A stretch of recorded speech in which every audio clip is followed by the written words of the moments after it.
Amazon grossit partout dans le monde, grossit en France et grossit surtout dans les préoccupations que ça génère auprès de nos clients. Il ne se passe pas une réunion sans que le cas Amazon soit mis sur la table, soit comme une menace, soit comme un exemple à répliquer ou en tout cas duquel s'inspirer.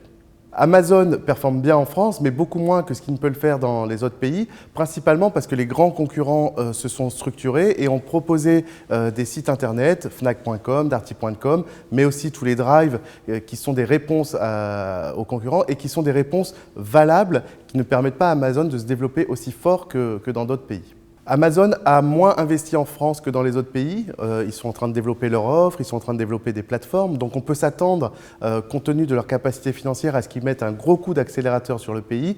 Néanmoins, nos distributeurs historiques ont la capacité de pouvoir répondre à cette nouvelle menace. Et pour ce faire, il y a deux pistes principales. La première, c'est de vraiment s'appuyer sur leur réseau physique, qui est une force et un atout, avec un maillage très fort du territoire, et de proposer donc des solutions réellement multicanal, intégré dans l'ADN de l'entreprise et donc changer les cultures de ces entreprises.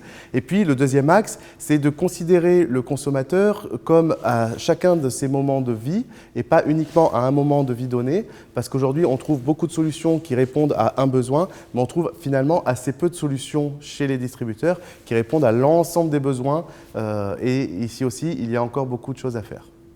La menace Amazon est réellement présente en France. Il ne faut pas sous-estimer la capacité du groupe à surinvestir dans un pays quand ils veulent stratégiquement l'attaquer. Ceci étant, les distributeurs ont encore les cartes en main, ont encore un tout petit coup d'avance de fait de leur présence auprès des consommateurs. Et donc pour cela, il faut qu'ils puissent se réinventer eux-mêmes et notamment qu'ils aient la capacité peut-être de s'ubériser pour préempter finalement les propositions de valeur que proposera Amazon dans le pays dans les années à venir. Et ça, c'est un exercice qui n'est pas naturel pour des enseignes et pour lesquels il faut parfois réfléchir vraiment en rupture par rapport au mode de fonctionnement courant dans ces entreprises.